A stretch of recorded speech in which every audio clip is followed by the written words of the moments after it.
You're listening to Curious Cat, the podcast that examines the shadowy space where science and the supernatural collide.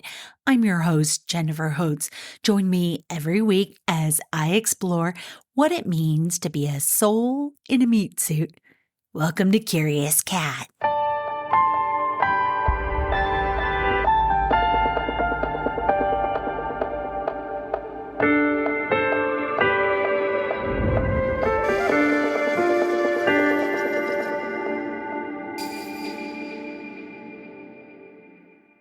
If you've been with me on this journey very long, first off, thank you. I have such deep gratitude for you. But if you have been, you know already that my all-time favorite episodes are the ones that come out of thin air. My spirit guides put them together, and this is one of those magical times. At least I hope you think so. Let's get into it.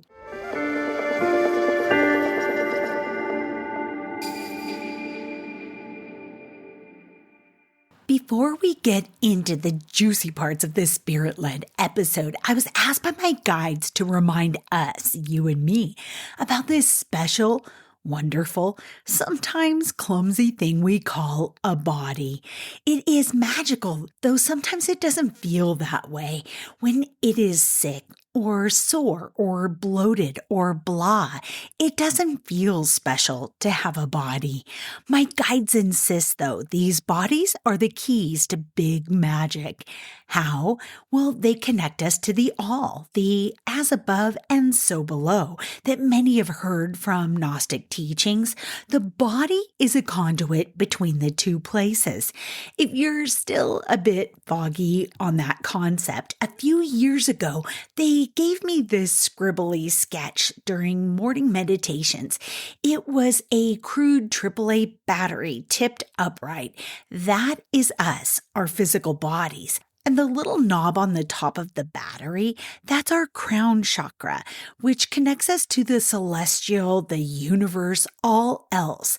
The little knob on the bottom, that's our root chakra, and it connects us to the earth, all earthly things, creatures, energies, the core of this miraculous planet. Now, picture a bent battery for a second, bent in the middle. That battery, it would be useless because the top and bottom knobs, also called the anode and the cathode, wouldn't touch the celestial and earthly. Because they don't touch, they can't power up or transmit energy. That's how my spirit guides described humans, as bent batteries when we're slumped over our phones, or when we are sad or just not connecting to our bodies at all, maybe just enduring, we droop. And that calls to mind something that I heard on the psychic teachers. They had, I think they're called the mystical mermaids there. And Keone is this amazing human being. She sounded like an amazing human being. I would actually love to have them both on the show, so I'm going to manifest that here. But she said something that just blew my mind, and I'm going to be badly paraphrasing. She said basically, if people knew how powerful our natural connection is to everything, we wouldn't be so quick to get distracted by things that mean nothing. That just hit me square in the third eye. Anyway, they brought up again my guides this time because any type of tuning into your intuition, whether it's for daily minutes over coffee, to listening to a loved one who is seeking your advice, to cloud scrying and more, it has to begin with a quick breath in and out to straighten our spines. Whether sitting behind the wheel of a car or out on a walk or behind the computer like I am right now, we can tap into our bodies and sit tall, feel into this connection as our human bodies, the batteries, sit right, and the anodes and cathodes that we have in us as part of being innate human beings can plug into everything. As you exhale, I hope you feel the weight of carrying your load alone just fall off your neck and shoulders, maybe even release in your gut area. That, my friend, is a great place to begin this conversation about cloud scrying.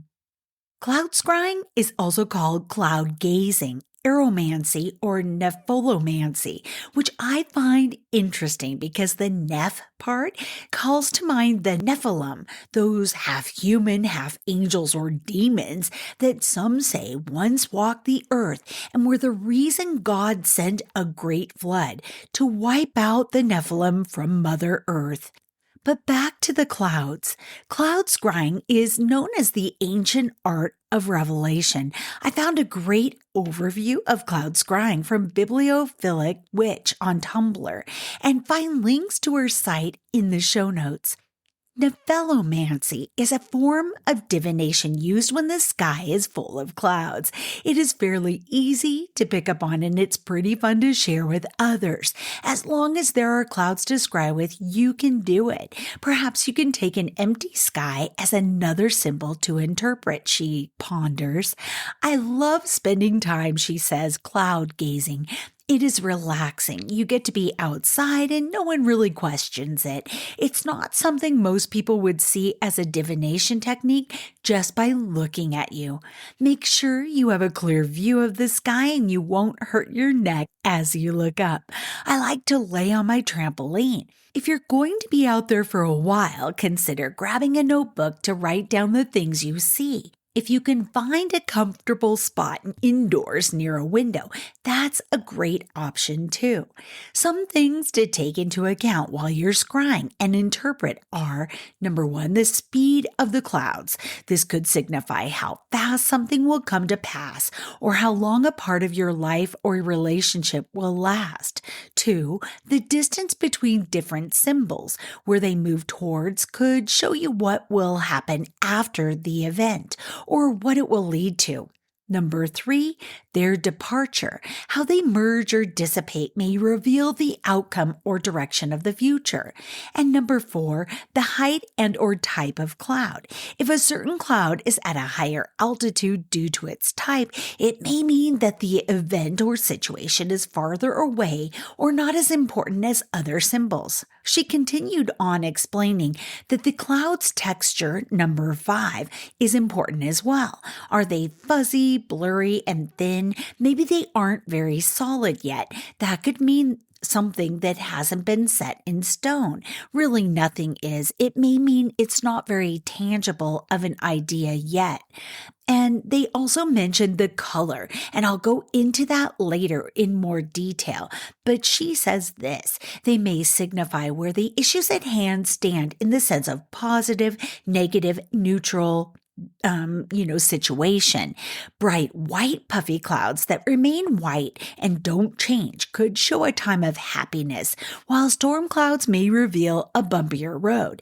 If there are two different clouds next to each other, one fluffy and white and the other gray and dark, she suggests that we scry using both to discern if they are competing forces at work or multiple pathways you can take.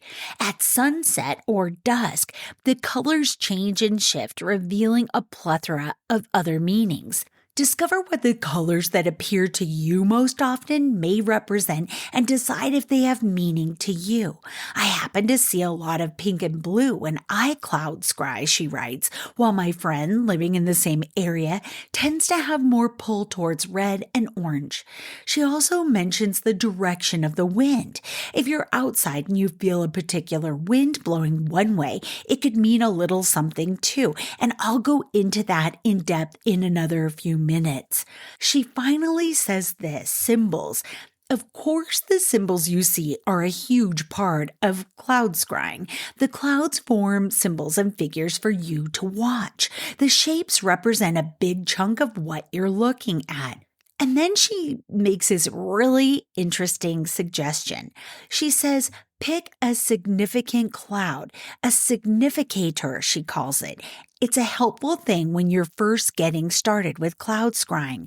She likes to pick a cloud to represent herself in a situation that she's scrying for and see what it transforms into. Sometimes it doesn't move, other times it does. Patience is the key in Nephilomancy. Okay, this is so interesting because I'm going to tell you a personal story that happened this morning, which is the whole reason I'm doing this episode today.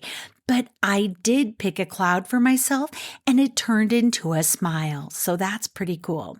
This article, by the way, was penned 5 years ago, but it's still apt and very thorough. Again, click on our links in the show notes for more from Bethany. The moon goddess calls cloud scrying a nostalgic art of divination. That makes me smile. As children, so much that's magic came to us naturally, right? We'd look up at the clouds at recess and point out what we saw to friends. We'd blow out a birthday candle and make a wish knowing we were making sure it came true. Here's what Moon Goddess writes. Since I was little, like sometime between 6 and 8, I remember I've always seen imagery, symbols, emotions, and meaning in the clouds. I think this was one of the first signs of me knowing how I was a bit different than other kids. Although I do feel like this is hugely relatable to us spiritual folk, she adds. I remember spending a ton of time in the car between school, sports, and my mom's jobs, and we really were the epitome of a family on the go.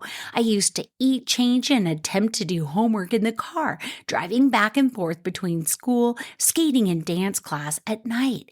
I would often read the clouds as a distraction, or when I was feeling car sick, which was a lot. It didn't occur to me until later in life that I could actually channel messages from them. I realized I would transcend into a more meditative state when I would stare into the clouds from the car window. This might be when I started my spiritual awakening at that young age. Over time, I would refine my ability to read messages from the clouds. I think a lot of us have this experience without even realizing it. One of my favorite things to do with my toddler daughter now, she writes, is to take a peek at her looking out a window. Even though she's really small, I love seeing her stare out the window in wonder as I imagine she's soaking in the world around her and also the magic of the clouds. She returns to her personal journey with cloud scrying, writing this. I would mostly see structures, archetypes, people, and animals, the most profound being the Hindu deity Ganesh, the elephant that I saw once. This is a really good intuition practice for anyone wanting to learn how to divine. I attribute my skill of tarot interpretation from my childhood cloud reading ability. She gives some general guidelines, but also explains this practice can be performed by anyone. There is a wide range of interpretations, but you know best, and will have your own personal and profound reading of the clouds. First, she touches upon color. Red clouds can mean passion, intensity, anger, and strength. Pink means romance, relationships, and love. Black can mean protection, negative energies, banishing and repelling. White can mean purity, cleansing, consciousness, and clarity. What direction are the clouds moving? Well, north can mean the right path, the future, where they or you are going. East, the inevitable. It will happen. It is certain. It is destiny. The south is the wrong path. And then she says is or was energy, leaving behind the past. And then she says the west direction means a blockage. It could be what caused something to happen. Also, the past. Cloud positions matter as well, she says. Clouds way up high, likely chance of outcome. Clouds way down low, unlikely chance. And clouds in the middle, you've got a 50-50 chance. And then she adds, the trick is to try and let the messages come through. Try hard not to tailor the clouds to the answer you want to hear. In fact, that's a big lesson in divination of any kind. Just focus on getting into a meditative state and allow the messages to come. Scrying is simply meditating with your eyes open. Keep a cloud journal. I picture, and this is me, not moon goddess, someone out there is taking a simple notebook from the grocery store and they are drawing clouds in Sharpie pen on the front cover. And then they're making it their special cloud scrying journal. So I hope that is coming to fruition for somebody listening. But back to moon goddess. Her final thought is this. What I love about cloud scrying is that it is free. Everyone has access to it. Cloud scrying makes a great intuitive exercise, and you can ask any question you like. All right, before I share my experience with a special cloud formation that comes and goes in my life, I want to know more about the history of cloud scrying. How far back does it go? Well, Wikipedia brought me the answer. They said this: variations on the concept have been used throughout history. The practice is thought to have been used by the ancient Babylonian priests and is probably alluded to in the Bible. Damascius, the last of the Neoplatonists, records an account of nephomancy in the 5th century CE during the reign of Leo I, and they write, "Wherefore one finds a woman in the days of Leo the Roman Emperor, who knew neither by sense of hearing nor by the ancient practices the art of divination by clouds. The woman came from Aegea of Sicilia, having come from the family of the Orestiae Dei, who dwell on the mountain of Comana in Cappadocia. Her family went back to the Peloponnese. She took thought for a man entrusted with a military command, who was sent with others to the war against the Vandals in Sicily. She prayed to foresee the future by dream and prayed facing the rising sun. Her father prescribed and commanded her in a dream to pray toward the west. When she prayed, a cloud from the upper air stood around the sun and became enlarged and took the shape of a man. Another cloud sheared off and rendered itself of equal size and took the shape of a wild lion. It went into a great rage, and having made a great chasm, the lion swallowed the man. The human cloud-made shape was like a Goth. A little more about the apparitions.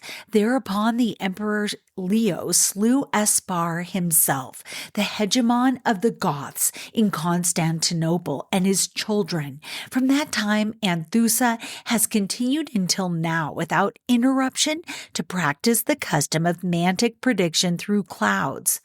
Isn't that interesting? In ancient Greece, an air diviner was called an aeromantis, and the practice was called aeromantia. Then there's the ancient Etruscans. They produced guides to brontoscopic and fulgural divination of the future, based upon the omens that were supposedly displayed by thunder or lightning that occurred on particular days of the year or in particular places. Divination by clouds was condemned by Moses in Deuteronomy in the Hebrew Bible. In contrast, English Christian Bibles typically translate the same Hebrew words into soothsayers and conjurers or something like that. Johannes Hartlieb classified aeromancy as one of the 7 forbidden arts, along with necromancy, geomancy, hydromancy, pyromancy, chiromancy, which is palmistry, and spatulamancy, which sounds like you look at a spatula and ask it to divine the future for you. All of those practices were condemned by Albert the Great or Albertus Magnus. I kind of love that cloud scrying was considered forbidden knowledge, but yet it gives us information, right? Anytime we plug in our battery packs, which are our human body, into the everything, and we ask a question sincerely from our heart, I think that if we're open to it, we get some guidance from the all. So my personal story about cloud scrying, it began a few months ago in October. I can't tell you the details because it's not my story to tell, but our family has been going through it ever since October. It's been pretty scary stuff. It's been pretty traumatizing if we weren't in the trenches together. And there have been a lot of woulda, shoulda, couldas, what ifs, you name it. Our every time we would talk about the situation, especially in the early days in October, I felt like we were creating all of these timelines that didn't happen because we wanted to create a clear path to the best possible outcome, which we have. And one day I was doing this just like a morning meditation, and I've been desperate to have my angels constantly on our side and helping us out and give us guidance, me specifically. And I was looking for that guidance and I looked out the window. I think I was actually running and not doing morning meditations, which actually puts me in a meditative state, which is weird. I was looking out the window because my treadmill overlooks the sky, right? I'm really lucky. And there was this giant cloud that looked like this huge baleen whale. You know, the whales that have those huge filter systems as their whole entire front of their face? It was just like that. And the baleen whale felt personal. It felt like I will eat your woulda, shoulda, couldas. All of the timelines that you don't want to clutter the path to what you guys want. Clear the path. It's like sweeping the walkway to get to from point A to point B. And I clung to that. So I gave that baleen whale in the sky my woulda, shoulda, couldas, all of the what ifs. And I also gave it all of the boxes of other people's fears, their anxiety, their hopes, their everythings. I just fed the whale. And he kept showing up day after day, but smaller. And I knew I had to keep doing the work. There was more to clear out to clear the path. Well, this morning, things are changing gears and it's exciting. It's positive, I promise, but it's also a little scary because we knew what that other path looked like. And we've been popped on a totally different path, which is a miracle in and of itself. And I am so grateful for every angel and every prayer that is led to this path. But there's also this anxiety and nail biting energy. So I got on the treadmill to kind of run it out. And lo and behold, in the sky was my beautiful friend, the baleen whale. And as I gave him my hopes and my anxiety and my timelines that didn't happen, didn't come to fruition, my deepest fears, he got bigger and bigger and bigger. And he was pure white until I kept running until about the 2-mile mark. And all of a sudden I looked up and the entire baleen whale in the sky had dissipated into blue sky. I knew my work was done. I knew that the guides and the angels, I've also seen it through dreams as well, but it was just another confirmation that they've got this. They've got every single perfect detail ironed out. So that's my personal story of the baleen whale. You can use it hand in hand with other things. I would say if you've been carrying a lot of trauma, a lot of weight with past whatevers, life traumas, life crap, right? Have you been seeing a lot of whales? Have you been seeing whales on bumper stickers or whale documentaries show up or whale cartoons? Maybe your baleen whale in the sky is waiting to be fed by all of that from you and take that load from you, precious one. No matter what, I hope that the next time you look into the sky, you feel something even more special than you already do because of the awe and wonder that we have with nature. And until next week, oh, wait, I have one more special announcement.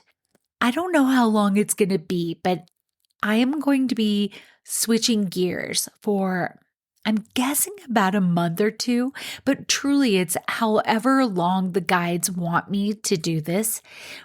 I have a dear friend. He's an author as well. And we were friends. We've been friends since he was at my publishing house way back in the day in Seattle. We're going to do, and we knew we were going to be making something together, but we are diving into AI, artificial intelligence, as explained by regular folks like me and Jesse. And I think it's really important to have a conversation about it, to like share the collective fear, anticipation, excitement, and worry and trauma that AI has been causing us. It should be fantastic. I'm so looking forward to it. So that's going to be dropping into the feed here for a time period. But like Cascadia, you're not going to have to search far for it. And on top of it, when the guides say I have an episode to bring you that's just purely curious cat, I'll be doing that too. So until next week, stay curious. I love you.